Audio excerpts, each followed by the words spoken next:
Welcome to 99 TV. Cafe Niloufer supreme tea powder సమర్పించు mega 870కి స్వాగతం. ఈరోజు మన మెగా 870లో ఉన్న గెస్ట్ ఆయన గురించి మాట్లాడుకునే ముందు ఒక తరం నాటి ప్రతి సినిమాలో కూడా ఆయన పాత్ర అందరినీ కూడా మైమర్చిపోయేలా చేసేది. ఏ సినిమాలో చూసినా కూడా ఆయన ఒక వైవిధ్యమైన నటనతో అందరినీ అలరించేవారు. అలనాటి నటీనటుల్లో ఆయన యొక్క నటన ప్రత్యేకంగా ఉండేది. అప్పటి నుండి ఇప్పటి వరకు కూడా ఆయన నటనతో అభిమానులను అలరిస్తూనే ఉన్నారు. ఆయన ఎవరో కాదు, బాలాజీ గారు. సో బాలాజీ గారి మాటల్లో చిరంజీవి గారి పట్ల వారికి ఉన్న అభిమానాన్ని, అలాగే ఆయనతో షూటింగ్ సమయంలో పంచుకున్న అనుభూతుల గురించి వారి మాటల్లోనే అడిగి తెలుసుకుందాం. Hi sir. హాయ్ బాలాజీ గారు, ఎలా ఉన్నారు? బాగున్నాను. మనవడు. అవును. సో మనవడితో ఇంటర్వ్యూలో పార్టిసిపేట్ చేయడం ఫస్ట్ కదా? అవునా? ఓకే. ఎలా సార్ అసలు, అంటే ఇన్నేళ్ల తర్వాత సుదీర్ఘ సినీ కెరియర్ చూస్తూనే ఉన్నాం, మీరు అలాగే ఉన్నారు, మేం మాత్రం పెద్దవాళ్ళు అయిపోతున్నాం అని. ముందు నీ పేరు చెప్పు. అడుగు. ఏంటి నీ పేరేంటి హీరో? గుహాన్ వశిష్ఠ్. వావ్, నీకు 2 నేమ్సా? గుహాన్ వశిష్ఠ్. నీ ముద్దు పేరు, నీ నిక్ నేమ్? లక్కీ. ఓ సూపర్ లక్కీ. అయితే తాత చాలా సినిమాస్ లో యాక్ట్ చేశారు, తెలుసా నీకు? తెలుసా? చూసావా? నేను చెప్పాను. ఏమని? నువ్వు తిమ్మతో అంటే తేతను అని చెప్పారు. ఓకే బాలాజీ గారు, అసలు అప్పటి నుంచి ఇప్పటిదాకా మీరు అలాగే ఉన్నారు. చాలా అంటే చాలా మంది కూడా అంటుంటారు, అసలు ఏంటి ఆయన మేము చిన్నప్పుడు చూసాం ఎలా ఉన్నారు, ఇప్పుడు కూడా అలాగే ఉన్నారు, అంతే యాక్టివ్ గా తాత వర్క్ చేస్తున్నారంట. ఓకే సార్, అసలు అంటే ఎంతో సుదీర్ఘ కెరీర్ మీది, ఇన్నేళ్ల పాటు అన్ని సినిమాలు, ప్రెసెంట్ సీరియల్స్ లో కూడా చాలా బిజీగా ఉన్నారు. సో అసలు వీటన్నిటి గురించి మాట్లాడుకునే ముందు బాలాజీ గారి కెరీర్ ఎలా స్టార్ట్ అయింది? 1983 నుంచి స్టార్ట్ అయిందండి నా కెరియర్. అంటే సినిమా ఫీల్డ్కి రావడం, చిత్ర పరిశ్రమకి దాసనారాయణ గారు నన్ను పరిచయం చేశారు. ఓ ఆడది ఓ మొగాడు. కవిరత్న భావన్ ప్రసాద్ గారు ప్రొడ్యూసరు, దాసరి గారు డైరెక్టరు. అందులో నన్ను ఇంటర్వ్యూలో సెలెక్ట్ చేసి 100 మందిలో సెలెక్ట్ అయ్యాను. అంటే ఆ క్యారెక్టర్కి ఎవరు కావాలంటే దాసరి గారి ఇంటి దగ్గర ఇంటర్వ్యూస్ పెట్టారు. ఇంటర్వ్యూస్ పెడితే నేను Andhra university theatre of arts acting course చేస్తున్నాను. చాట్ల శ్రీరాములు గారు, అబ్బూరు గోపాలకృష్ణ గారు, అత్తిలి కృష్ణారావు గారు అప్పుడు మాకు ఉండేవారు అనమాట. అప్పుడు ఇలాగా యూనివర్సిటీకి లెటర్ వచ్చింది. లెటర్ వస్తే ఇట్లాగ ఎవరైనా ఆర్టిస్టులు ఉంటే పంపించండి అంటే నన్ను పంపించారు అనమాట. దానికన్నా ముందు ఇంకోటి ఏంటంటే మా సిస్టర్ రోహిణి ఉంది. అవును, రోహిణి చైల్డ్ ఆర్టిస్ట్గా ఉండేది. కాకపోతే దాసరి గారికి తెలీదు, తనే ఉంది. చిల్లరకొట్టి చిట్టంలో నాకన్నా ముందు దాసరి గారి సినిమాలో యాక్ట్ చేసింది. చాలా సినిమాలు యాక్ట్ చేసి, అప్పుడు చాలా ఓల్డ్ డేస్. ఎస్ చెప్తాను విను. అలా చేస్తున్నప్పుడు తర్వాత తను చేసిన తర్వాత అది అప్పుడు దాసరి గారికి కూడా తెలీదు. నేను ఇంటర్వ్యూలో సెలెక్ట్ అయిన తర్వాత ఫస్ట్ ఓపెనింగ్ షాట్ అయినప్పుడు అప్పుడు చెప్పాను. అవునా, ఎందుకురా చెప్పలేదు నాకు అన్నారు. అబ్బాయి ఏం లేదన్న. తర్వాత అక్కడి నుంచి నా కెరీర్ స్టార్ట్ అయింది. ఆ తర్వాత ఎమ్మెల్యే ఏడుకొండలో 2వ సినిమా. 3వ సినిమా ఇప్పుడు మెగాస్టార్ గారి గురించి మాట్లాడుకుంటున్నాం కాబట్టి ఆ మెగాస్టార్ గారితోని సినిమాలోకి నన్ను అడగడానికి విజయబాపిరెడ్డి గారు దాసరి గారికి ఫోన్ చేసి మీ స్టూడెంట్ని నాకు ఒకసారి పంపిస్తారా అని అడిగారు. పంపిస్తారంటే సరే నాకు చెప్పి రే వెళ్ళు బాపిరెడ్డి గారు పిలుస్తున్నారు సార్ వెళ్ళంటే అప్పుడు వెళ్ళాను అనమాట. అయితే అట్లాగా ఆ ఇంటర్వ్యూకి అంటే విజయబాపిరెడ్డి గారు పిలిచిన తర్వాత ఇట్లా క్యారెక్టర్ ఉంది, ఇలా ఒక హీరో చిరంజీవి గారు అనేసరిగా అన్నాను. ఏంటని అడిగాను. ఏంటని అడిగితే ఇట్లా క్యారెక్టర్ ఉంది, ఆ క్యారెక్టర్ కోసం అంటే ఏం చేయాలన్నారు. అప్పుడు అన్నీ చేస్తే సరే నువ్వు ముందు ఒక నిక్కర్ ఒకటి వేసుకోవాలి, చిన్నపిల్లాడి క్యారెక్టర్ అని అన్నారు. మీసాలు తీయాలన్నారు. అమ్మ నేను తీయనన్నా. సరే మీసాలు తీయించారు, నిక్కర్ వేశారు, షర్టు వేశారు, బాగా ఆయిల్ అది రాసి స్టూడియోలకి అందరి దగ్గరికి తీసుకెళ్ళి అందరినీ చూపించారు. అందరూ చూశారు. వాళ్ళందరూ చూసిన తర్వాత ఎవరో మొత్తం వాహిని స్టూడియోలో షూటింగ్ జరుగుతుంటే వాళ్ళందరి దగ్గర తీసుకెళ్ళడం, నన్నేమో వ్యాన్లోంచి దింపిన తర్వాత చూడడం, చేయడం ఇట్లాగా ఉండేది అనమాట. అలాగా 2 రోజులు 3 రోజులు 4 రోజులు అట్లా నన్ను పిలుస్తూ ఉండేవారు, తీసుకెళ్తూ ఉండేవారు. ఆ క్యారెక్టర్ కోసం అంటండి ఒక 40 మంది 50 మంది దానికోసం వెయిట్ చేయడం కాదు, దానికోసం ట్రై చేస్తున్నారు, పరుగులు ఎడుతున్నారు. ఓ ప్రొడ్యూసర్ కొడుకులు కానీ లేకపోతే డైరెక్టర్స్ తాలూకు సంబంధించిన వాళ్ళు కానీ వేరే వాళ్ళు అందరూ వెళ్తున్నారు. నాకు తెలియదు ఆ విషయం. అయితే నేను మామూలుగా వస్తున్నాను, పిలుస్తున్నారు, చేస్తున్నారు, వెళ్తా ఉండేసే ఇంకో టైం అయ్యేసరికి ఏంటంటే ఆ ప్యాంటు షర్ట్ వేసి మీసాలు పెట్టి ఒక దీంట్లో తీసుకెళ్లారు. అర్థం అవ్వలేదు అసలు ఏంటిదంటే. తీసుకెళ్ళి చూపించారు, ఎవరి అబ్బాయి అని అడిగారు. అని ఇంకో దగ్గర తీసుకెళ్తే ఎవరి ఇతను అని అడిగారు. నిన్న వచ్చాడు కదంటే, అరే నిన్న వచ్చిన దానికి ఇప్పుడు వచ్చింది చాలా తేడా ఉంది కదా అన్నారు. అయ్యో మన్నాడు మళ్ళీ కూడా అట్లా తీసుకెళ్ళారు. ఇలా తీసుకెళ్తే అలా ఒక 30 మంది చూజ్ చేసిన తర్వాత ఓకే అన్న తర్వాత అప్పుడు ఈ క్యారెక్టర్ని ఒక చిరంజీవి గారి బ్రదర్ క్యారెక్టర్ కోసం నన్ను సెలెక్ట్ చేయడం జరిగింది. సెలెక్ట్ చేసే ముందే అసలు యాక్చువల్గా అయితే చిరంజీవి గారు నాకు తెలియడం అనేది, నేను నెల్లూరు చదివిందండి, నెల్లూరులో చదువుతూ ఉండేవాడిని. నెల్లూరులో నాగబాబు గారు నేను క్లాస్మేట్స్. ఆ టైంలో క్లాస్మేట్స్ అవ్వడం వలన అప్పుడు సినిమాలు బాగా పిచ్చి, ఎక్కువ నాటకాలు వేస్తూ ఉండేవాడు. కాలేజీలో నాటకాల్లో ప్రతిదీ కూడా బెస్ట్ యాక్టరు, బెస్ట్ ప్లేస్ అన్నీని, డాన్సరు అన్నీ చేస్తూ ఉండేసరికి చిరంజీవి గారు వస్తూ ఉండేవారు. అక్కడ పత్తెగనపేటలో వారు ఉండే ఇల్లు మేము ఉండేది దగ్గరే, పక్కనే, అటుపక్క ఇటుపక్క అనమాట. అలా చూస్తూ ఉండేవాడు. ఆయన వెళ్తూ ఉంటే ఈయన సినిమాలు చేస్తున్నారు అని చెప్పేసి అనుకునేసరికి మాకు కూడా ఉత్సాహంగా ఉండేది. అలాగే అదే కాలేజీకి. మరి నాగబాబు గారు మీరు క్లాస్మేట్స్ అంటే ఎప్పుడు అంతకుముందు కలవడం కానీ ఇలా కలిపిద్దామని అడగడం కానీ నాగబాబు గారిని అలా ఏం లేదా? అలాంటివి లేవండి. తను కూడా చాలా పొలైట్గా ఉండేవాడు, ఎవరితోనే ఎక్కువ మాట్లాడేవారు కాదు. తన పని తను చేసుకొని వెళ్ళిపోతూ ఉండేవారు. అలాగే ఎవరు పవన్ కళ్యాణ్ కూడా చిన్న బాబు అనమాట, చూస్తూ ఉండాలి, స్కూల్కి వెళ్తూ ఉండేవాడు. వీళ్ళందరూ అంటే పక్కనే ఉండేవాళ్ళు కదా, రాస్తామని వెళ్తూ ఉండేవాళ్ళు అనమాట. ఇలాగా నా కెరీర్ అక్కడితో స్టార్ట్ అవ్వడం. తర్వాత 3వ సినిమాకి నా దగ్గరికి కారు వచ్చేది, నన్ను తీసుకొని వెళ్ళేవారు. తీసుకుని వెళ్ళిన తర్వాత చిరంజీవి గారి దగ్గరికి వెళ్ళేది. మీ ఇద్దరం కారులో వెళ్దాం, మా ఇద్దరికే. వచ్చిన తర్వాత చిరంజీవి గారి ఇంటికి వెళ్ళేసరికి ఆ పాప, పెద్ద పాప, తన కూతురు అప్పుడే పుట్టి ఒక 1 year ఎంత అవుతుంది. కిందకి దిగిన తర్వాత పాపతో ముద్దులాడి తర్వాత వాళ్ళిద్దరూ, ఆయన సార్ వచ్చేవారు, ఎక్కిన తర్వాత నన్ను తీసుకొని వెళ్తూ చెప్పేవారు, నా గురించి అడిగేవారు అన్ని, ఎట్లా ఉన్నావు, ఏంటి, ఏం చదివావు, ఎట్లా చదువుతున్నావు, ఎక్కడ కలవడమే అది. మామూలుగా నేను వెళ్ళి ఇంట్రొడ్యూస్ అవ్వడం అనేది, ఒకసారి వెళ్ళి ఆఫీస్లో కలిసిన తర్వాత పలానా అంటే నమస్తే పెట్టాను, కాళ్ళకి దండం పెట్టా, అయిపోయింది.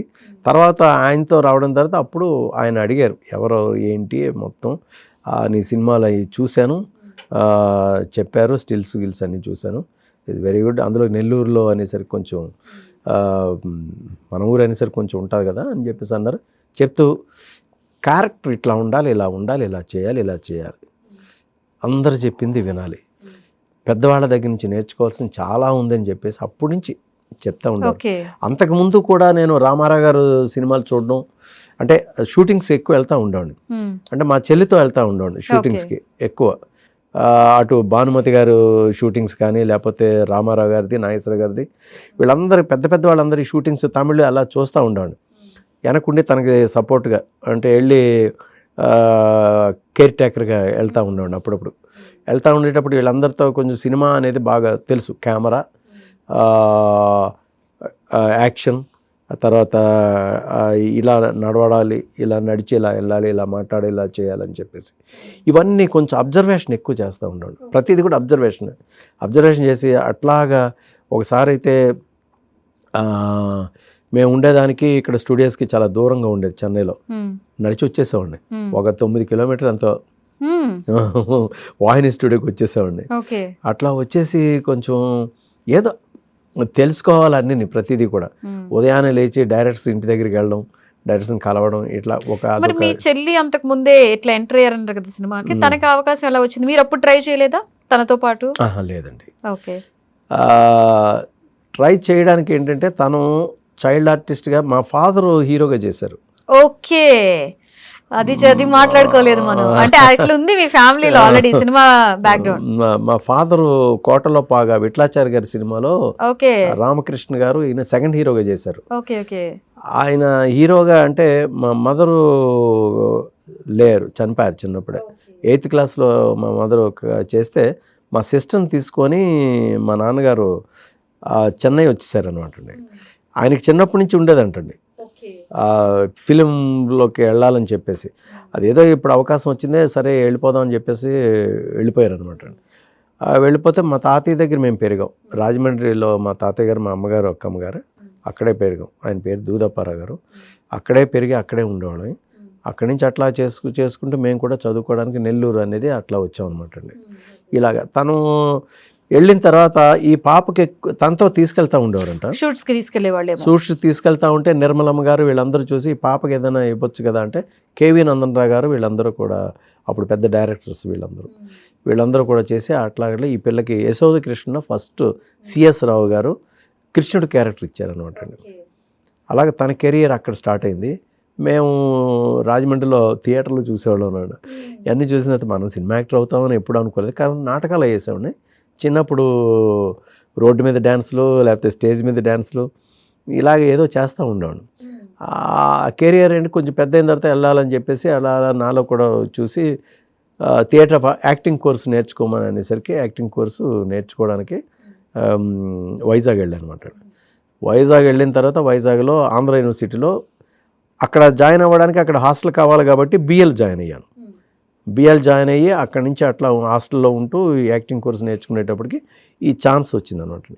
అయితే అక్కడి నుంచి రావడం అంటే ఫాదర్ ఏంటంటే ఫాదర్తోనే రోజు రోహిణి వెళ్తూ ఉండేది.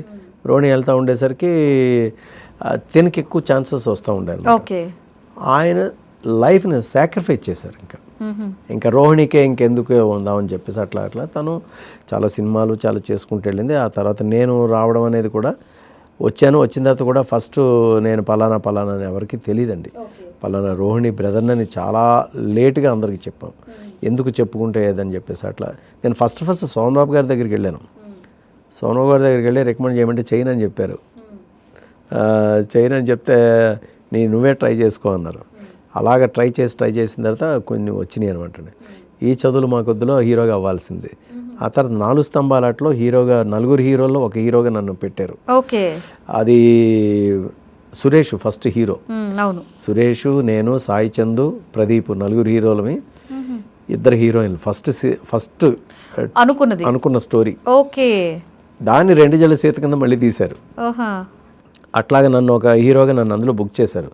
బుక్ చేసిన తర్వాత అనుకోకుండా అది సురేష్కి యాక్సిడెంట్ అవ్వడం వల్ల అది మానేసి ఇంకో స్టోరీ ఉంటే నరేష్, ప్రదీప్ 2 హీరోలు, తులసి, ఎవరు పూర్ణిమ 2 హీరోయిన్లు. రోహిణి కూడా అందులో యాక్ట్ చేసింది. అందులో నేను కూడా చిన్నది చేశానండి.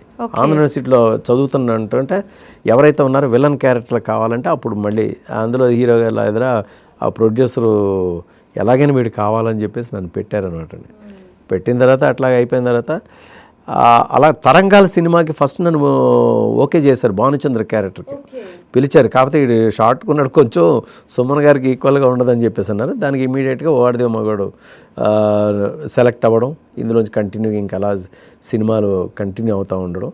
మగమహారాజు సినిమా అనేది ఈ రోజుకి కూడా నాకు మైల్ రాయి. ఈరోజు కూడా ఎవరు మర్చిపోరు అనమాట. మీరు మగమహారాజులో చేశారు కదా అంటారు. అది అల్టిమేట్, ఇంకా అంతే నా జీవితానికి. లేకపోతే నేను ఆయనతో ఆరంభం అదే కదా మీకు, ఆరంభం అదే, ఎప్పటికీ ఒక మైల్ స్టోన్ కూడా. మైల్ స్టోను చాలా నేర్చుకున్నానండి. దాంట్లో నుంచి చాలా నేర్చుకున్నాను. ఆ తర్వాత మనం ఎలాగా మెలగాలి, ఎదుటివాడితో ఎలాగ మనం మాట్లాడాలి, చేయాలనేది ఆ సినిమాతోని నేను చాలా తెలుసుకున్నాను. ఆ సినిమాలో ఏంటంటే 30 మెంబర్స్ ఉండేవారు, ఆర్టిస్టులు అందరూ కలిపి. అందరూ కొత్త వాళ్ళే. విజయబాబు రెడ్డి గారు first direction, MV Raghu cameraman, తాతమామలు సుహాసిని గారు ఫస్ట్ సినిమా, చిరంజీవి గారికి ఫ్యామిలీ స్టోరీ అదే ఫస్ట్. అప్పటి వరకు ఈ యాక్షన్ ఓరియంటెడ్, తర్వాత ఇట్లాంటి ఏదైనా చేసేవారు. ఫ్యామిలీ ఓరియంటెడ్ సినిమా అదే అవ్వడం. తర్వాత ఇంక అందరూ ఏంటంటే సెట్లో అలా కూర్చొని ఉండేవారు మొత్తం అందరూ నేనే జూనియర్ని కొత్త, అందరూ పిలిచి ఇలా చేయాలి అలా చేయాలి అందరూ చెప్పారు. సత్యనారాయణ గారు ఒకలా చెప్పేవారు, గౌకన్ రామారావు ఒకలాగా అందరూ చెప్తా ఉండారు. అనేవాడు నేను చేస్తూ ఉండండి, చేస్తూ ఉంటాడు అందరూ అనేవారు. మనం చెప్పినా కూడా ఆడి చేస్తాడు, అయినా బాగుందిలే అనేవారు. ఇలా కొన్ని అట్లాగా అనురాధ వీళ్ళందరితో సీన్స్ చేయడం, కొన్ని సీన్స్ ఎట్లా చేయాలని చెప్పి అంటే డైరెక్టర్ గారు ఆ సీన్ చదువుతున్నప్పుడు ఈ చిరంజీవి గారు కానీ లేకపోతే ఇలా ఉంటే బాగుంటుంది వినేవాడిని. విని వాళ్ళ రెండరింగ్ ఆఫ్ ఏది టాకింగ్ అంటారు, rendering of mood, rendering of ఆ స్టైల్, మెథడ్, ఫేస్ ఎక్స్ప్రెషన్స్, ఇవన్నీ వాళ్ళు చెప్తూ ఉండేవారు. ఇలా ఉంటే బాగుంటుంది, కళ్ళు ఇక్కడ ఇలా పెద్ద చేస్తే బాగుంటుంది, ఇక్కడ ఇలా రుద్రంగా ఉంటే బాగుంటుంది, ఇవి చాలా సాఫ్ట్గా నవ్వుతూ ఉండాలి, అసలు ఏమీ ఉండకూడదు ఎక్స్ప్రెషన్స్. ఇవన్నీ అక్కడ అలా చూసి అబ్జర్వ్ చేసి తెలుసుకునేవాడిని. ఓహో ఈ సీన్లో మనం ఇలా చేయాలన్నమాట అని వినేవాడిని. అది విని ఇట్లా ఉంటే వాళ్ళు వచ్చి చెప్పారు, ఇలా కాదు ఇలా చేయాలని చెప్పేసి అలాగే చేసేవాడిని. ఒక సీన్లో అయితే నన్ను కొట్టేది ఒకటి ఉంది, కొడితే అది గోడకెళ్ళి తగులుకోవాలి. ఆ గోడకెళ్ళి అంటే ఈ చెంపదెబ్బ ఇలా తగిలేసరికి అంటే అలా గోడ మామూలుగా వెళ్ళి ఆడి వెనక్కి వెళ్ళాలి. కానీ నిజంగా కొట్టేటప్పటికి ఏంటంటే నిజంగా గోడకెళ్ళి తగిలేసింది. చిరంజీవి గారు అంటే షార్ట్ అది షార్ట్లో వెళ్తే అది నిజంగా ఇక్కడ తగిలింది, కానీ కొట్టింది ఇక్కడ. ఓకే, కానీ మనకు దెబ్బ తగిలింది ఇక్కడ గట్టిగా. కానీ అక్కడ వరకు చేయలిపోయి మళ్ళీ ఇక్కడే పట్టుకున్నాను, ఎందుకంటే షార్ట్ పోకూడదు. ఓకే, పైన ఇక్కడ ఉంది. ఓకే ఓకే, సార్ కొట్టింది తగలదు కదా. కానీ అది చేసిన తర్వాత అప్పుడు చూశారు, బొప్పి కూడా కట్టేసింది, అందరూ కూడా చాలా ఇదే ఏమీ అన్నారు, సార్ సీన్ పోకూడదు, ఎందుకంటే అప్పుడు నెగిటివ్ మీద చేసేవారు. ఒక అడుగు పోతే దాని వాల్యూ చాలా వేరండి. నెగిటివ్ మీద పోతే నెగిటివ్ రీల్స్ వేస్ట్ అయితే దాని వాల్యూ వేరు. అందుకే అప్పుడు ఆర్టిస్టులు కూడా చాలా మంది పర్ఫెక్ట్గా ఉండేవాళ్ళని, చాలా ఖచ్చితంగా ఉండేవాళ్ళని, బాగా చేసేవాళ్ళని ఎంచుకొని తీసుకునేవారు అనమాట. అంటే ఏది సినిమా రీల్ అనేది వేస్ట్ అవ్వకూడదని చెప్పేసి, ఆ నెగిటివ్ వేస్ట్ అవ్వకూడదు. అప్పట్లో మానిటర్స్ ఇవేవి కూడా లేవు మీకు? మానిటర్స్ ఉంటాయి, మానిటర్స్ లేవు, డైరెక్ట్ మనం చేసేదే. డైరెక్ట్ గా కెమెరా పక్కన నుంచొని ఇది ఓకే అంటేనే అది ఓకే, అదర్వైజ్ లేదు. తర్వాత అక్కడ అది పాజిటివ్ కడిగిన తర్వాత అది చూసి ఎడిటింగ్ దగ్గర చూసుకొని మళ్ళీ థియేటర్లు చేసుకొని అది బాగోపోతే మళ్ళీ షూట్ చేశారు ఒకసారి. చాలా ప్రాసెస్ అండి. ఆ ప్రాసెస్లోనే మనం చేసుకొని వచ్చాం కాబట్టి ఈరోజు చాలా మెథడ్స్ తెలుసుకున్నాం. అలాగే చిరంజీవి గారితో ఇంకో సీన్ ఏంటంటే, నేను ఆయనతో దెబ్బలాడే సీన్ ఉంటుంది. సిగరెట్ కాల్చి ఒకసారి ఆయన మీద రివర్స్ అవుతాను.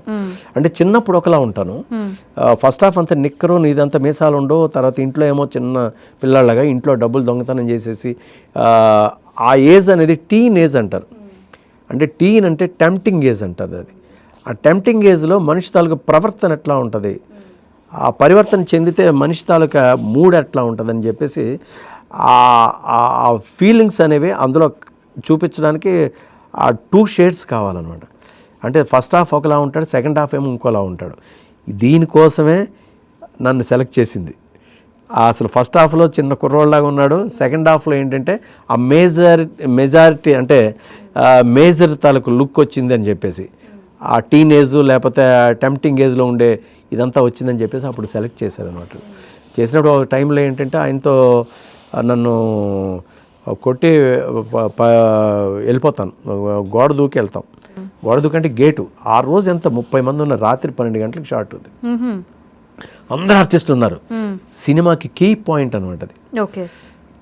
నన్ను కొట్టిన తర్వాత ఆ గోడ అదే గేట్ దూకేసి అట్టే వెళ్ళిపోతే వచ్చి బెల్ట్ తీసి కొడతాడు అనమాట.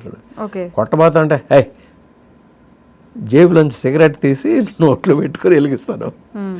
వెలిగిస్తారుగా అందరూ ఆశ్చర్యపోతారు, అందరూ ఆశ్చర్యపోయి చూసి ఏంటంటారు, ఏయ్ అమ్మ నాన్నమ్మ ఉంటుంది నిర్మలమ్మ గారు, నోరు ముయ్య ముసల్దానా, ఒక్క సిగరెట్ దమ్ము లాగినంతసేపు లేదు నీ పెద్దరకం, ఒక్క సిగరెట్ ఊదినంతసేపు లేదు నీ మొగతనం, నువ్వేంటో నాకు చెప్పేది అని ఆ షాట్ అనమాట అండి. ఆ షాట్ చేసేటప్పుడు ఇంతమంది ఉన్నారు, ఆ షాట్ తిని ఆయన కంగు తింటాడు అనమాట అండి. అంటే ఒక తమ్ముడు ఇంట్లో పిల్లల్ని నేను అంటే ఫ్యామిలీని ఇంత నేను చూస్తూ ఉంటే అందరి ముందు ఆ రక్త సంబంధం అనేది లేకుండా వీడు ఇలా మాట్లాడేంటి అనేది బాధ. ఎలాగంటే ఎందుకు ఇలా తయారయ్యాడు వీడు అనేది ఆడి మనసులోకి ఆ వచ్చిన క్షణం అనేది అల్టిమేట్ అండి. అసలు ఇన్నేళ్ల తర్వాత కూడా మీరు ఆ సీను సందర్భం వాళ్ళన్నీ గుర్తుపెట్టుకున్నారంటే ఎంత అనుభవం ఉండి ఉండాలి ఆ మూవీతో మీకు. అంటే ఫస్ట్ మూవీలో అంత పెద్ద పెద్ద వాళ్ళతో మీరు యాక్ట్ చేశారు, సో ఎలా అనిపించేది ఫీల్? అంటే చిరంజీవి గారితో కూడా చాలా సీన్స్ మీరు పెద్ద మేజర్ సీన్సే చెప్తున్నారు, అన్ని ఫస్ట్ టేక్ లో ఓకే కావడం కానీ లేకపోతే ఏమైనా రిపీటెడ్ అయ్యి? ఫస్ట్ టేక్ లో ఆల్మోస్ట్ ఆల్ ఓకే అయిపోతుంది. అందులో సాంగ్ అన్నని ఏడిపించే సాంగ్ ఒకటి ఉంది, ఓకే అన్నలో రన్నా ఏమిటన్నా అని చెప్పేసి అతను ఏడిపిస్తా ఉంటే ఆ స్టెప్ అయిపోతే ఇలా స్లిప్ అయితే తను వేస్తాడంట యా యా యా అని వీళ్ళందరూ కొంచెం అందరూ వచ్చి పాడతారన్నట్టే. మంచి మంచి బ్యూటిఫుల్ సాంగ్స్ అనమాట అండి. అందులో సైకిల్ తిరగడం ఇదంతాను. ఆ తర్వాత ఆయనతో మగధీరుడు అవుట్ చేశా, బావమరిది క్యారెక్టర్. తర్వాత అంటే ఆయనతో మీరు ఎన్ని చేసి ఉంటారు మొత్తం? 4-5 చేస్తుంటాను. అప్పట్లో మీరు ఫుల్ అసలు స్కెడ్యూల్ బిజీగా ఏ సినిమాలో చూసినా మీరే కనిపించేవాళ్ళు. అంటే ఏదో ఒక క్యారెక్టర్ లో ఉంటారు కదా మీరు, ఫుల్ అంటే ఒక తరం అనేది కూడా మీరు బాగా బిజీగా అన్ని మూవీస్ లో యాక్ట్ చేశారు. చాలా బిజీగా ఉన్నామని అది ఈరోజు కూడా నాకు చెరగని ఒక అది దానికి మాటలు ఉండవండి. ఆ తర్వాత నెక్స్ట్ ఏంటంటే నేను ఆ రోజు నుంచి అంటే సినిమాలకి నేను రాకముందు నుంచి ఆయన అంటే ఒక రకమైన అభిమానం ప్రాణం. అంటే ఆయన సినిమా రిలీజ్ అయితే వెళ్ళి మేము పేపర్లన్నీ కట్ చేసి థియేటర్లో వేయడం, అవన్నీ చూడడం చేయడం, అట్లాగా అనేసరికి అందులోకి సార్తో నేను యాక్ట్ చేస్తున్నా అనేసరికి ఇంకా నాకు దేవుడు నాకు ఎందుకు భలే కల్పించాడని చెప్పేసి అప్పటి నుంచి ఒక పెద్ద అనేది అంటే అందులో అన్నయ్య ఎలాగైతే అనుకున్నానో అలాగే ఉండేవాడిని. అంటే వెళ్ళి కలిసినా కలవకపోయినా కూడా ఈజ్ ఇన్ మై ఆర్ట్ అంతే, అంతమించి ఏమీ నేను చెప్పలేనండి.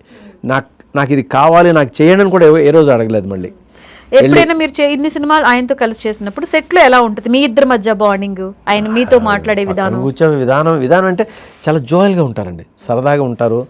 ఎక్కడ కూడా కోపం అనేది నేను ఎప్పుడు కోపం అనేది చూడలేదు. నవ్వుతా చెప్పడం, నవ్వుతా వినడం, నవ్వుతా చేయడం, ఇట్లా అందరితోనే కూడా కలిసిమెలిసి వెళ్ళిపోవడం. ఆ తర్వాత తను ఆలోచన ఎలాగ ఆలోచిస్తున్నారు, ఆ సీన్ ఎలా చేయాలి ఏంటనే ఆలోచనతో చేయడం, అట్లాంటివి కూడా అవన్నీ అబ్జర్వేషన్ చేసామండి ఎక్కువ. ఇవన్నీ చేసి మనం కూడా అట్లాగే ఉండాలి చేయాలని చెప్పేసి అలా వెళ్తూ ఉండేదన్నమాట. మీ ఇద్దరికి మర్చిపోలేని మెమరబుల్ మూమెంట్ అంటే ఏం చెప్తారు? మెమరబుల్ మూమెంట్ అంటే సినిమాల్లోకి అనేది నా ప్రతి మూమెంటు మెమరబుల్లే. ఇది మెమరబుల్ అని చెప్పేసి నేను చెప్పడానికి నాకేమీ లేదు. తర్వాత అంటే డిసప్పాయింట్ మూడ్స్ ఉన్నాయి నాకు, సినిమాలకు కాదు. ఆయన ఇన్ని సినిమాలు యాక్ట్ చేసి నేను మళ్ళీ యాక్ట్ చేయలేకపోయాను ఆయనతో కలిసి అనేది రీజన్ అనేం లేదు. అది టైం అనుకోవచ్చు లేదనుకుంటే మనకి అది రాసి పెట్టి ఉండకపోవచ్చు. బట్ నేను ఎక్కడ కాన్ఫిడెన్స్ని ఎక్కడ నేను మిస్ చేయలేదు, దిగజారలేదు. ఎక్కడైనా కూడా మనం బ్రతకడానికి వచ్చాం, బ్రతుకుతున్నప్పుడు ఏంటంటే మనం తాలూకా ధ్యేయం కానీ మన తాలూకా నడక కానీ వెళ్ళే దారి కానీ కరెక్ట్గా ఉంటే చాలు. అది నడిచి వెళ్తున్నావా, సైకిల్ మీద వెళ్తున్నావా, లేదంటే బస్సులో వెళ్తున్నావా, లేదు అనుకుంటే కారులో వెళ్తున్నావా, ఫ్లైట్లో వెళ్తున్నావా, అదంతా తర్వాత. కానీ మనం వెళ్ళే దారి మాత్రం సుముఖంగా ఉన్నది అని అనుకొని మనసులోకి పాజిటివ్గా ఎప్పుడైతే తీసుకోగలమో అప్పుడు ఈజ్ వెరీ గుడ్. అలాగే నేను అది టేక్ ఓవర్ చేశాను, ప్రతి దాన్ని కూడాను టేక్ ఓవర్ చేసుకొని అట్లా ప్రతి దాన్ని వెళ్ళాను. కానీ నా కొడుక్కి మ్యారేజ్ అయినప్పుడు మాత్రం సార్ దగ్గరికి వెళ్ళి పిలవాలి ఎందుకో అనిపించింది, మా అన్నయ్య వస్తే బాగుంటుంది. నిజంగా దేవుడు అంటే అది అరే ఇన్ని సినిమాల్లో నీకు ఛాన్స్ రాకపోయినా లేకపోతే ఆయనతో కలిసి యాక్ట్ చేయలేకడానికి అవకాశం లేకపోయినా కూడా నీ ఫ్యామిలీ మెంబర్ అయినా నీకోసం వస్తారన్నట్టు ఎక్కడో అనిపించింది. వెళ్ళగానే వచ్చారు. తను రిసెప్షన్కి ఇక్కడే ఫిల్మినర్ క్లబ్లోకి వచ్చారు, వచ్చి దీవించారు, వెళ్ళారు. అది మాత్రం నాకు చాలు. ఆయనతో నేను యాక్ట్ చేయకపోయినా పర్వాలేదు, లేకపోతే ఆయనతో కలిసి ప్రయాణం చేయకపోయినా నాకేమీ, అంటే అది కలిసి రావాలి. కలిసి రావడం అంటే అది టైం బీయింగ్, అది ఎందుకు రాలేదని అనుకుంటే నేను దానికి ఏమి. అంటే మీరు స్టార్టింగ్ లో మంచి మంచి సినిమాల్లో ఆయనతో యాక్ట్ చేశారు, మళ్ళీ మీరేమైనా ప్రయత్నం చేయలేదా? లేకపోతే అంటే దానికి ఏమైనా మీరు అడిగే పద్ధతులు ఏమైనా? అడిగే పద్ధతి మగమాట అంటే వెళ్ళి పర్టికులర్గా అడగడం అనేది నాకు కొంచెం వచ్చిన అవకాశాలు చేసుకుంటూ వెళ్ళారు కానీ వెళ్ళి ఎవరి దగ్గర ప్రయత్నం చేయలేదు. ప్రయత్నం చాలా తక్కువ. అదే నా ప్రాబ్లము. తర్వాత నాకు బ్యాడ్ ఇది కాన్సెప్ట్ అనుకోవచ్చు, అది తప్పు. అది అందరూ ఏమనుకుంటారంటే ఇక్కడ పొగరు అనుకునేవారు. అది పొగరేం కాదు, ఎందుకో మరి అది అలా వెళ్ళిపోయేది. పని అయిపోతే ఇంటికి వెళ్ళిపోవడం, ఇంటికి వెళ్ళిపోయి ఇంట్లోనే అంతాను. అది జిమ్ము, లేకపోతే ఇల్లు, లేకపోతే ఎవరైనా ఉంటే ఇది. అలాగే మధ్యలో సినిమా తీశాను. సినిమా పోయిన తర్వాత ఓ సినిమా తీశాను, 87లో సినిమా తీశాను. అది పోయిన తర్వాత డౌన్ స్టేజ్కి వచ్చేసాం, బాగా డౌన్ స్టేజ్కి వచ్చాం. డౌన్ స్టేజ్కి వచ్చిన తర్వాత కూడా నిలదొక్కుని మళ్ళీ చేసుకుంటూ అట్లా వెళ్ళి మళ్ళీ ఈరోజు హైదరాబాద్లో మనం ఒక స్టాండర్డ్ లెవెల్లో ఉన్నాం. ఎవరిని కూడా ఇబ్బంది పెట్టకుండా బాగున్నాం. హ్యాపీగా చాలా అనిపించింది. ఈజ్ వెరీ గుడ్ అనమాట. ఆ తర్వాత చిరంజీవి గారి సినిమాలు చూస్తూనే ఉంటాను, అన్ని సినిమాలు చూస్తానండి. ప్రతి సినిమా కూడా ఎక్కడ మిస్ అవ్వను, 1-2 సార్లు చూస్తూ ఉంటాను. నాకు కావాల్సినవి, లేకపోతే ఆయన డైలాగ్స్ కానీ, లేకపోతే ఆయన వెర్షన్ ఆఫ్ మూడ్ కానీ, ఆయన ఇంటర్వ్యూస్ కానీ, లేకపోతే అన్నీ చూస్తూ ఉంటాను. చాలా ఆనందపడతాను. ఆయన సినిమాల్లో మీకు బాగా నచ్చిన సినిమా అంటే ఏం చెప్తారు? నచ్చిన సినిమా అంటే ఇంకా చెప్పాలనుకుంటే ప్రతిదీ అంటే దానికేనండి. ఇది నచ్చింది, ఇది ఇలా ఉంది. జయదేవ వీరుడు అదిలోకి సుందర్ చూస్తే అదొకలా ఉంటుంది, ఇంకోటి చూస్తే ఇంకోలా ఉంటుంది. ఆ తర్వాత ఎండమూరి వీరేంద్ర సినిమాలు చాలా చేశారు, ఆయన నావెల్స్ సినిమాలు చేశారు, అవి చాలా బాగుంటాయి. ప్రతి దానికే డిఫరెంట్. రీసెంట్గా వచ్చినవి కూడా వాల్తేరు వీరయ్య నాకు బాగా నచ్చింది. బోలాశంకర్ ఏంటి అలా చూసాడు? నీ ఫేవరెట్ మూవీ ఏంటి చిరంజీవి సార్ది? వాల్తేరు వీరయ్య, బోలాశంకర్, ఏం చూసావు చిరంజీవి సార్వి? బోలాశంకర్ చూసావా? ఎన్నిసార్లు చూసావు? ఎక్కువ సార్లు చూసావా అదే మూవీ? బాగా నచ్చిందా సినిమా? అందులో ఏంటి ఏదో సీను నువ్వు చేస్తావంట, తాత చెప్పారు నాకు ఇంటర్వ్యూ ముందు, బోలాశంకర్ లో చిరంజీవి గారు ఏది ఇలా అంటే నువ్వు ఇలా అంటారా? మర్చిపోయాను, లేటెస్ట్ గా చిరంజీవి గారి మూవీ ఆడిషన్ కి కూడా వెళ్ళారు కదా. అనిల్ రావుపూడి గారి ఆడిషన్ పిలిచారు. అందులో ఏ డైలాగ్ చెప్పు? ఏం చెప్పారు అనిల్ అంకుల్? అదే డైరెక్టర్ సార్ ఏం అడిగారు నిన్ను? చెప్పు. ఆడిషన్ లో ఏం చేయమన్నారు? ఏమైనా డైలాగ్ చెప్పారా? డైలాగ్ ఇచ్చి చెప్పమని చెప్పారా? ఏం డైలాగ్ అడిగారు? మా డాడీయా it's very bad from the teacher. మా మమ్మీని మా తాతయ్య కొట్టారు. Like that. అంటే ఆ రోజు డైరెక్టర్ సార్ అడిగినప్పుడు నువ్వు ఎలా యాక్ట్ చేసావు, ఎలా డైలాగ్ చెప్పావు ఒక్కసారి చెప్పు. ఓకే, అక్కడ నుంచి నిన్ను అనిల్ సార్, అది డైరెక్టర్ సార్, నిన్ను ఏం అడిగారు, నువ్వేం యాక్ట్ చేసావు ఆ రోజు చెప్పు.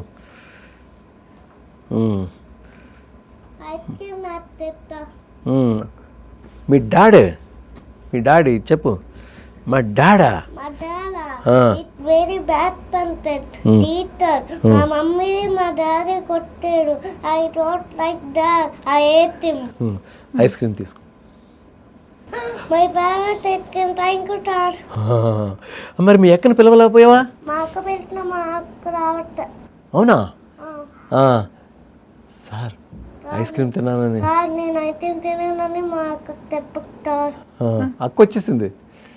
అక్క ఐ డోంట్ నో ఎనీథింగ్ అక్క. ఈయనే నన్ను నిద్రపోతా ఉంటే నిద్రపోతే నన్ను తీసుకొట్టేరు. నాకైతే ముద్దు. ఓకే, ఇంకేం చేసావు? ఇంకా రామ్ చరణ్ దగ్గరికి వెళ్ళావు కదా అప్పుడు. కుమ్ముడు అదే స్టెప్ అయ్యి కుమ్ముడు. Let's do కుమ్ముడు. కుమ్ముడు కుమ్ముడు ఆ. ఎలాగా ఎలా వేస్తావు ఆ స్టెప్? ఎలా వేస్తారు? చరణ్ ఎలా వేస్తారు? ఇక్కడ చూస్తూ అక్కడ చూడు, అక్కడ చూడు కెమెరా అది. చెయ్యి కుమ్ముడు. ఎలాగ లెట్స్ డూ కుమ్ముడు స్టెప్. చెప్పు. ఏయ్ బాగా చేస్తావు కదా నువ్వు. అసలు సాంగ్ పెట్టాలా ఏంటి? కెమెరా ఉందని సిగ్గుపడుతున్నావా? లేదు. సిగ్గుపడుతున్నావా లక్కీ? మరి ఇంకేంటి? వెయ్యి స్టెప్ వెయ్యి. లెట్స్ డూ కుమ్ముడు. ఓకే కొంచెం షై అవుతున్నావు కదా, నాకు అర్థమైందిలే. సినిమాలో యాక్ట్ చేస్తావు నువ్వు? అవును. ఏంటి పెద్దయ్యాక ఏమవుతావు? తాతలాగా యాక్టింగ్ చేస్తావా మూవీస్ లో, లేకపోతే ఇంకేం అవుతావు? డాక్టర్, పోలీస్ ఏమవుతావు పెద్దయ్యాక? నీ డ్రీమ్ ఏంటి? అంటే పెద్దయ్యాక ఏమవుతావు చెప్పు. ఏమవుతావా అని గుర్తు తెచ్చుకుంటున్నావా? సరే, తాతలాగా మూవీస్ లో యాక్ట్ చేసి పెద్ద హీరో అయిపో, ఓకేనా? నువ్వు పెద్ద హీరో అయిన తర్వాత నువ్వు అక్కడ కూర్చుంటే మళ్ళీ ఇంటర్వ్యూ చేద్దాం. Okay okay okay okay. తాతకి మంచి టైం పాస్ అనుకుంటా. సో మీ యాక్టింగ్ అంటే మీకు ఒక్కరే కదా సార్ బాబు? సో తనేమి మూవీస్ లో 2 మూవీస్ లో చేశాడు. ఓకే. హీరోగా 2 సెకండ్ హీరోగా చేశాడు. ఇప్పుడు అవి రిలీజ్కి ఉన్నాయి. తర్వాత ఒక వెబ్ సిరీస్లో చేశాడు. మొన్న సీరియల్లోనూ, ఈటీవీ సీరియల్లోనూ మంచి అంటే వన్ ఆఫ్ ద హీరో చేశాడు. తులసి అని ఈటీవీలోనూ సీరియల్ వచ్చింది. యమున గారు అందరూ ఉంటే అందులో చేశాడు. ఇది బేసికల్లీ సాఫ్ట్వేర్. ఫస్ట్ మేము అసలు చేయాలనుకోలేదు, చాలా బాగుంటాడు. తర్వాత వద్దాం అనుకుని అట్లా వచ్చాడు. అనుకున్న దీంట్లోనూ ట్రైనింగ్ కూడా అయ్యాడు. ఎస్ లుకింగ్ అంటే ట్రయల్స్లో అట్లా ఉన్నాడు, కొంచెం చేస్తున్నాడు. Everything is good. కానీ ఈ 70వ సంవత్సరంలో చిరంజీవి గారి గురించి మాట్లాడడం అనేది మా అదృష్టం. నిజంగా ఈరోజు కూడా ఆయన అలా ఉన్నారంటే ఆయన మంచితనం, ఆయన గొప్పతనం, ఎదుటి మనిషిని ఏది పలకరింపు కానీ, లేకపోతే వాళ్ళతో మాట్లాడే విధానం కానీ, వాళ్ళని రిసీవ్ చేసుకునే మనస్తత్వం కానీ is very very very very super super super. మీరు స్టార్టింగ్ లో చేశారు, తర్వాత ఎంతో గ్యాప్ వచ్చింది కదా, ఇప్పుడు కలిసిన అంటే మీరు అప్పుడు చాలా రోజుల తర్వాత కలిసిన, ఎలా ఉంది ఆయన రిసీవ్ చేసుకునే విధానం? ఎలా మాట్లాడారు అప్పుడు? ఇప్పటికి ఒకలాగే ఉంది, ఏమి లేదు. అప్పుడు ఏంటంటే ఆ యూత్లో ఎట్లాగైనా కూడా ఒక జోష్ ఉంటుంది. ఇప్పుడు ఏంటంటే మెచ్యూరిటీ లెవెల్స్ ఉంటాయి. మెచ్యూరిటీ లెవెల్స్ ఒక మన తరం తర్వాత ఈ తరం ఇంకా బాగా రావాలి, ప్రతి ఒక్కళ్ళు కూడా బాగా రావాలి అనేది ఆయన ఆలోచన విధానం. అది నాకు వాళ్ళ క్లాస్మేట్స్ కూడా నాకు తెలుసు. అంటే ఆయనతో ట్రావెల్ చేసిన వాళ్ళందరూ కొంతమంది నాకు తెలుసు. వాళ్ళందరూ చెప్తూ ఉండరు అప్పుడు ఎలాగుండేవారు, ఇప్పుడు కూడా అలాగే ఉంటారు, ఇప్పుడు కూడా కలుస్తూ ఉంటారు. ఆయన క్లాస్మేట్స్ అందరిని ఇప్పుడు కూడా కలవడం, తర్వాత చాలా ఇప్పుడు రక్తదానం చేసేది అన్ని పెట్టడం, సేవా కార్యక్రమాలు చాలా చేయడం. అంటే చేస్తున్నామని చెప్పుకోరు, అది దాన్ని మట్టుగా అట్లాగే వెళ్తూ ఉంటుంది. అందులోకి కొన్ని దేవుడు అంటే కొంతమందిని ఎన్నుకుంటాడు. అంటే కాలం మనుషులను తీసుకొస్తుంది, తీసుకెళ్ళిపోతూ ఉంటుంది. మధ్యలో జరిగేది ఇదంతా ఒక ట్రాన్స్లేషన్, అంటే లివింగ్ అండ్ ట్రావెలింగ్ అనేది, లేకపోతే ఎండింగ్ అనేది కూడా ఎవరు ఆపలేరు, ఎవరు చేయలేరు. అంటే స్టార్టింగ్ ఎండింగ్. కాకపోతే మధ్యలో జరిగేదంతా ఒక అందమైన ఒక ప్రయాణం. ఆ ప్రయాణంలో దేవుడు కొంతమందిని ఎన్నుకుంటాడటండి, వాళ్ళే లెజెండ్స్. అలాంటి వాళ్ళలో ఒక నెంబర్ 1 అని ఆయన చిరంజీవి గారు. ఎందుకంటే వీళ్ళ ద్వారా ఎవరైతే స్ట్రెస్గా ఫీల్ అవుతారో, ఎవరైతే కష్టంలో ఉంటారో, ఎవరైతే ఇదిగా ఉంటారో వీళ్ళందరికీ నా తరపున నువ్వు ఒక గాడ్ ఫాదర్ లాగా నువ్వు ఉండాలని చెప్పేసి ప్రతి ఒక్కరిని కొంతమందిని ఎన్నుకుంటారు. వాళ్ళల్లో ఆయన ప్రథముడు. అలాంటి సార్ ఉండడం కూడా సినిమా ఫీల్డ్కి, సినిమా పరిశ్రమకి అదృష్టం. ఆయన అలాగే ఉండాలి, అలాగే ఉంటూ అందరినీ కూడా కలుపుకొని తీసుకెళ్తూ ఉండాలి. మా దాసరి గారు, నారాయణ గారి తర్వాత నెక్స్ట్ ఆయన్నే చూశాను. పెద్దరికం ఒక పెద్ద దీంట్లో చూడడం నేను ఆయన్నే చూశాను. అందరూ ఒక్కొక్క రంగంలో ఒక్కొక్కరు గొప్పవాళ్ళే, కాదనట్లేదు. కాకపోయినా కూడా ఏంటంటే స్టాట్యూ ఆఫ్ లిబర్టీ అని అంటారు, అది ఇప్పటికీ ఎప్పటికీ అట్లాగే ఉంటుంది. అలాంటి లిబర్టీలో ఆ లిబర్టీలో ఉండే గొప్పతనం ఈయనలో కనబడుతూ ఉంటుంది. అది ఎప్పుడు మేము కూడా చూసినప్పుడు కూడా, నిన్న మొన్న కూడా ఒక ఇంటర్వ్యూలో చూసినప్పుడు కూడా సూపర్ అనుకున్నాను. ఆయన అంటే మూవీస్లో బాగా ఒక పీక్ స్టేజ్లో ఉన్న తర్వాత కొంచెం గ్యాప్ తీసుకున్నారు, పొలిటికల్గా ఎంట్రీ ఇచ్చారు. 10 years పాటు మూవీస్కి దూరం అయ్యారు. అప్పుడు మీకు ఎలా అనిపించింది? ప్రజారాజ్యం పెట్టినప్పుడు నేను ఆయన మీద ఒక సినిమా తీస్తానని నాగబాబుని అడిగాను. సినిమా డాక్యుమెంటరీ చేద్దాం అనుకున్నారు, అప్పుడు కుదరలేదు, తర్వాత అవ్వలేదు. తర్వాత అంటే కొంతమంది కొన్నాట్ల వరకే ఉండగల, అది ఇచ్చారు, దాన్ని సాధించారు, దాన్ని నిలబెట్టుకున్నారు. కాకపోతే ఇది కాదు నాది, ఇది నేను ఎక్కడి నుంచి అయితే వచ్చానో అక్కడే ఉండాలి అనేది దేవుడు మళ్ళీ వెనక్కి తీసుకెళ్ళాడు. ఆయనది కాదు అసలు. అందుకు మళ్ళీ వెళ్ళి అట్లా ఉన్నారు. ఈరోజు పవన్ కళ్యాణ్ గారు వచ్చారు. పవన్ కళ్యాణ్ గారు అది కూడా నేను అదొక మిరాకిల్. ఆయనతో కూడా చాలా ట్రావెల్ చేశాను. ఎలా చేశారు అంటే నేను ఆయన జనసేన అనే పార్టీ పెట్టిన తర్వాత కలుద్దాం అనుకున్న తర్వాత నాకు అవ్వకపోయేసరికి ద్రాక్షారామం నేను భీమేశ్వర స్వామి ఆలయానికి వెళ్ళి పూజలకి అవసరం వెళ్ళాను. పూజ చేయించుకుంటామంటే వాళ్ళందరూ అడిగారు, ఏంటి పవన్ గారు ఈవేళ నామినేషన్ వేస్తున్నారు అందుకు వచ్చారా అన్నారు. అవునా అని అడిగాను, నాకు నిజంగా తెలీదు. వెళ్తా ఉంటే అవునంటే ఆయన పేరుని పూజ చేయించండి అన్న. పూజ చేసిన తర్వాత ఫోటోను ఒక ప్రసాదం అది ఇచ్చి మీరు వెళ్ళి ఆయనకి ఇవ్వన్నారు. నేను ఎక్కడ వెళ్తాను, నేను వెళ్ళాను, ఆయన కలవడం అవ్వదు, అదంతా కష్టం అని చెప్పేసానంటే లేదు ఆయనే తీసుకెళ్తాను. అలా తెలియకుండా వెళ్ళి ఆ ఇసుకేస్తే జనం మధ్యలోంచి అట్లా ఉంటే అవ్వదని చెప్పేసి మధ్యాహ్నం 3:30, 4 అయింది, భోజనం కూడా చేయాలి. నేను ఒక ఆయన్ని పిలిచి, ఒక జర్నలిస్ట్, ఆయన కాకినాడ నుంచి వచ్చారు. కాకినాడ నుంచి వచ్చి ఇద్దరం కలిసి వెళ్ళాం. ఇద్దరం కలిసి వెళ్ళిన తర్వాత అది వెళ్ళడానికి అవ్వతే సరే ఇంకేం చేద్దాం, సరే ఓ పని చేద్దాం, ఆయన ఉండేది ఎక్కడ, పార్టీ ఆఫీస్ ఎక్కడంటే పలానా దగ్గర అంటే సరే వెళ్ళి ఇచ్చేద్దాం, ఆయనకి అందితే అంతే లేకపోతే లేదనుకున్నాం. అలాగనుకుని పైకి వెళ్తూ ఉండేసరికి మెయిన్ రోడ్కి వెళ్తూ ఉండేసరికి మా కారు ముందుంది, ఆయన కారు వెనక వస్తుంది. నామినేషన్ వేసి వాళ్ళు వెనక్కి ముందున్న సెక్యూరిటీ అందరూ జరగండి అంటే నాకు అర్థం అవ్వలేదు. ఏం జరగండి అంటున్నారంటే ఆ బాలాజీ గారు కొంచెం నన్ను చూశారు, గుర్తుపెట్టారు. బాలాజీ గారు కొంచెం జరగండి అంటే వెనక చూస్తే ఆయన వస్తున్నారు. ఇప్పుడు సైడ్ ఇచ్చిన తర్వాత ఆయన కారు వెనక నా కారు వెళ్ళింది. వాళ్ళు లోపలికి వెళ్ళిన తర్వాత ఆయన చూసి బాలాజీ వచ్చావని, అరే బాలాజీ కదా అన్నారు. అవునండి అన్న. పైన కూర్చోబెట్టి అట్లా వేసి ఇది మీకు ఇమ్మని ఆ భీమేశ్వర స్వామి ఇచ్చాడు, నాది కాదు ఇదంటే క్యాంపెయినింగ్ అన్నారు. అవునా అన్నాను. 4 రోజులు అక్కడే ఉండిపోయాను.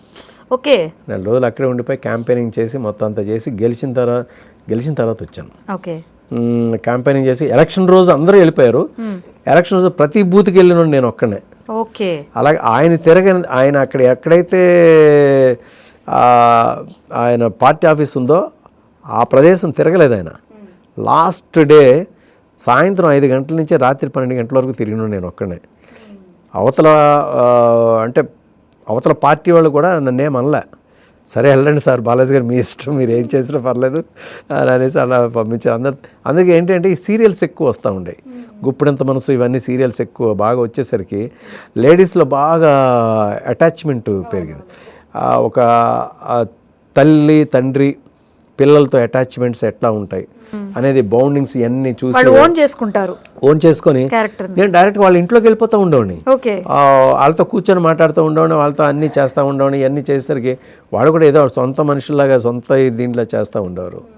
అలా వెళ్ళి అలా చేసిన తర్వాత లాస్ట్ అలా కలిసాం. ఇట్లా ఏంటంటే ఆ ఫ్యామిలీతో నాకున్న అనుబంధం తెలియకుండానే మీరు అక్కడ మీది కూడా ఒక పాత్ర క్రియేట్ అయింది. మీరు అనుకోకుండా మీరు చెయ్యాలి అనుకోకుండానే ఇది మిరాకిల్. ఎందుకంటే మీకు అన్నీ కూడా దేవుడిచ్చినవే మీరు చేసుకుంటూ వెళ్ళినట్టున్నారు, కానీ మీరు సొంతంగా ఏది ప్రయత్నం చెయ్యలేదేమో నాకు అనిపిస్తుంది ఇప్పుడు మీరు చెప్పిన దాని ప్రకారం. అంటే స్టార్టింగ్ మూవీస్ నుంచి కూడా వచ్చినవి మీరు చేసుకుంటూ వెళ్తున్నారు. పర్టికులర్ గా మీరు వెళ్ళి అందరిలాగా ఇట్లా ఇది చేయకపోవడం వల్ల కొంచెం ఇదైనా ఉండొచ్చు. బట్ మీరైతే చిరంజీవి గారితో వర్క్ చేశారు, నాగబాబు గారితో కలిసి చదువుకున్నారు, ఇట్లా పవన్ గారితో ఇలా పొలిటికల్ గా ఇది చేశారు. మూడు వేరియేషన్స్, ఒకటి మూవీ, ఫ్రెండ్షిప్, పొలిటికల్, మూడు బాగా సెట్ అయింది. సో ఏంటి అన్నదమ్ములు ముగ్గురుతో మీరు కలిసి నడవడం అయితే ఏంటి, తిరగడం అయితే ఏంటి చేశారు? అన్నదమ్ముల ముగ్గురులో మీకు బాగా నచ్చేది కానీ, లేకపోతే ఇలా ఈ ఒక్కొక్కళ్ళు ఒక్కొక్క గుడ్ క్వాలిటీ అంటే ఏం చెప్తారు? గుడ్ క్వాలిటీ చిరంజీవి గారిలోనే ఏంటంటే మన అనేది ఆయనలో ఉంటుందండి. నేను మన అంటే మన పరిధిలోను మనలో ఉండే వాళ్ళతోని నేను కలిసి ఉండాలి, వాళ్ళని కలుపుకొని వెళ్ళాలి అనేది ఆయనది ఫస్ట్ నుంచి. అదే వాళ్ళ ఫాదర్ దగ్గర నుంచి కానీ నేర్చుకుంది వాళ్ళు. తర్వాత రామ్ చరణ్ ఎంతకన్నా ఎదిగిపోయాడు సార్. రామ్ చరణ్ అయితే ఇప్పుడు ఈరోజు చిరంజీవి గారి కన్నా డబల్ చూడొచ్చు రామ్ చరణ్లో. అంత బాగా ఆ ఉదార స్వభావం కానీ, ఆ మెచ్యూరిటీ లెవెల్ కానీ, మాట విధానం కానీ అన్నీ బాగుంటాయి. ఆ తర్వాత నాగబాబు గారిలో ఏంటంటే ఎస్ అన్నకి లక్ష్మణులాగా, ఇలా ఈ భర్త శత్రుఘ్నులాగా పవన్ కళ్యాణ్ వీళ్ళందరూ ఏంటంటే ఒక ప్రేమ, అభిమానం లేకపోతే వాత్సల్యం ఎక్కడ కూడా ఎదుటి మనిషిని కించపరచడం అనేది వీళ్ళలో ఎక్కడా లేదండి. ఎస్ బాగుండాలని వాళ్ళని తిట్టడం అని అందరూ అనుకుంటారు, కానీ చెప్పడం అంటారు. దాన్ని వార్న్ చేయడం కాదు, దాంట్లో ఉంచే ఈ విధానం చెప్పడం. ఆ విధానాన్ని మన వాళ్ళందరూ కొంతమంది ఏంటంటే దాన్ని కోప్పడ్డం, తిడుతున్నారు, లేకపోతే ఏదో బ్యాడ్గా అంటున్నారని చెప్పేసి అనుకోకుండా దాంట్లో ఉండే ఫ్లేవర్ని, మంచితనాన్ని గుర్తించగలిగినాడు. Everyone is good. అది వీళ్ళలో ముగ్గురులో ఉండేది. ఒకటైతే బౌండింగ్ ఏంటంటే మనం ఎవరికి హాని చెయ్యకూడదు, మన వలన చేతనైనంత మనం సేవ చేయడం, లేకపోతే వాళ్ళకి చేదోడు వాదోడుగా ఉండడం చేయగలిగే మనస్తత్వం కలిగి ఉండాలనేది ముగ్గురులోనూ ఉందండి. అది ఏ రకంగా అనేది మనం అంటే ఒక్కొక్కరు 5 వేళ్ళు ఒకలా ఉండవు కదండి. 1 వేలు ఒకలా ఉంటుంది, 1 వేలు ఒకలా ఉంటుంది, ఆకారం కూడా అలాగే ఉంటుంది, అలా మాట తీరు ఇంకోలా ఉంటుంది. ఉన్నా కూడా అల్టిమేట్గా దానికి వెళ్ళే ప్రక్రియ కానీ, లేకపోతే దాని క్రియాశీలం కానీ, దాని తాలూకా బౌండింగ్ కానీ ఏదైనా కూడా ఒకటే. ద లైన్ ఆఫ్ రూట్ అనేది ఒకటి ఉంటుందండి. ఆ రూట్ ఎప్పుడు కూడా ఇట్స్ ప్లెయిన్గా ఉంటుంది అన్నమాట. అది ఓకే. సో ఈరోజు మెగా 870 చిరంజీవి గారి 70వ పుట్టినరోజు సందర్భంగా ఈ స్పెషల్ ప్రోగ్రాంలో మీరు పార్టిసిపేట్ చేస్తున్నారు. అసలు 70 ఇప్పుడు నాకెంత తెలుసా, 67. ఓకే. నాకు బాబు నేను ఒకటే ఏజ్. నాకు 3 సంవత్సరాలు ఆయన పెద్ద, అంటే పెద్ద కాకపోతే ఆయన ఇంకా నాకన్నా కుర్రాళ్ళు అవుతాడు. అంటే ఏం లేదండి, ఏదైనా కూడా ప్రతిదాన్ని పాజిటివ్గా తీసుకోవడం అనేది మనిషికి కావాలా. ప్రతిదాన్ని కూడా చాలా హుందాగా తీసుకోవడం. మనీ అనేది పక్కన పెట్టాను. మనీ అనేది మనది కాదు అసలు. మనం వచ్చినప్పుడు తీసుకురాలేదు, పోయేటప్పుడు తీసుకుపోలేం, అసలు ఏది కాదు. కాకపోతే మన తాలూకా మంచితనం, మన దేవుడిచ్చిన ఆ స్వభావాన్ని మనం ఎదుటి మనిషికి అంటకట్టడం అంటారు. అంటే వాళ్ళు అప్లై చేయడం. ఆయన అంటే సార్ ఎప్పుడు చిరంజీవి గారు ఎప్పుడు ఆయన పేరు పెట్టారు, ఆ పేరులోనే ఉంది చిరంజీవి అని, ఇంకేం అక్కర్లేదు. ఇంకా ఆయన అందరి గుండెల్లోనూ ఉండిపోయారు కూడాను. ఇంక దాన్ని ఇంకేం మార్చేదేం లేదు. ఇట్స్ నభుతో నా భవిష్యత్ అంతే అండి. ఈరోజు మా అన్నయ్య చిరంజీవి గారి 70వ సంవత్సరం తాలూకా వేడుకల్లో అనుకోవచ్చు. ఆయన మనసుతో సంబంధం ఉండిన మనిషిగా అనుకోవచ్చు, లేకపోతే వారి తమ్ముడుగా అనుకోవచ్చు, ఏదైనా అనుకోవచ్చు. నాకు ఈరోజు వారి గురించి, లేకపోతే నా గురించి, వారితో ఉన్న అనుబంధం గురించి, చిత్ర పరిశ్రమ గురించి చెప్పుకునే అవకాశం దొరికినందుకు చాలా ఆనందపడుతున్నాను. అన్నయ్య, మీకు 70 సంవత్సరం వచ్చినా కూడా మీరు ఇంకా ఇంకా ఇంకా తక్కువే, 20లోనే ఉంటారు. అందువల్ల happy birthday to you sir. God bless you. మీకు దేవుడు ఎప్పుడు కూడా మంచి ఆరోగ్యాన్ని ఇచ్చి మీరు ఎప్పుడు ఇలాగే ఉండాలని మనస్ఫూర్తిగా కోరుకుంటున్న వాళ్ళల్లో నేను ఒకడిని. చెప్పు, ఇప్పుడు చెప్పు. Happy birthday Chiranjeevi sir. Okay. క్యూట్గా తాత మనవడు ఇద్దరు చాలా క్యూట్గా విష్ చేశారు. సో చిరంజీవి గారు చూస్తే చాలా హ్యాపీ ఫీల్ అవుతారు. So thank you sir. అంటే ఇప్పటికీ కూడా మిమ్మల్ని స్క్రీన్లో చూస్తూనే ఉన్నాం. అంటే సినిమాల్లో ఎంతైతే మీరు అలరించారో అలాగే ఇప్పుడు సీరియల్స్లో ప్రతి ఇంట్లో కూడా మీరు కనిపిస్తూనే ఉన్నారు. అందరికి ఒకటే షాక్, ఏంటి అప్పటి నుంచి ఇప్పటిదాకా అలాగే ఉన్నారు, అదే ఎనర్జెటిక్గా యాక్ట్ చేస్తున్నారు అని చెప్పి. సో ఇలాగే మీరు హ్యాపీగా ఇంకా ఎంతో మందిని అలరించాలని మీ పాత్రలతో, మీ నటనతో మేము కూడా మనస్ఫూర్తిగా కోరుకుంటున్నాం బాలాజీ గారు. Thank you so much. Okay, God bless you. చూసారు కదా, బాలాజీ గారు ఇంతవరకు కూడా చిరంజీవి గారి గురించి చెప్పుకున్న ఎన్నో మధురానుభూతులు. మరో గెస్ట్ తో మళ్ళీ కలుద్దాం. చూస్తూనే ఉండండి 99 టీవీ.